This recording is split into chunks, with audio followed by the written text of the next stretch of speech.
Bon, je dois vous avouer quelque chose, assez sincèrement. J'ai hésité à venir ce matin. Vraiment. Je suis un peu attristé, voire un peu sidéré. Et je dois vous avouer que j'ai un peu honte collectivement. Et je le pense sincèrement, je pense qu'il y a 8 ans, nous n'aurions pas eu ce genre de débat ici.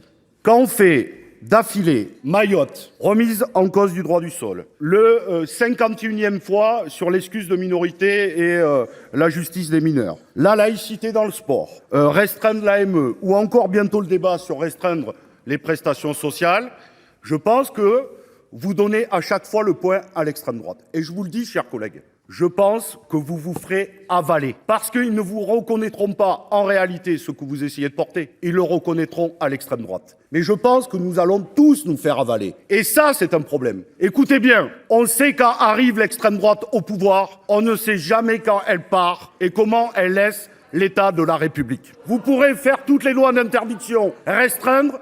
Il y a 2 choses que vous ne pourrez jamais enfermer. La liberté de penser et la liberté d'aimer. Et vous ne restreindrez pas ça avec un tampon administratif. Les mariages blancs sont interdits. Vous faites une proposition de loi comme si c'était un problème. Mais monsieur le ministre, vous n'avez donné aucun chiffre.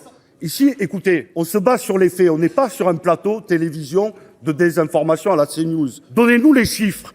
Est-ce que c'est par dizaines, centaines, milliers ou dizaines de milliers? Donnez-nous un chiffre. Enfin, la dernière chose, nourrissons pas un fantasme. Un homme ou une femme qui se marie avec une personne en situation irrégulière n'ouvre pas automatiquement le fait d'avoir un titre de séjour. D'accord ?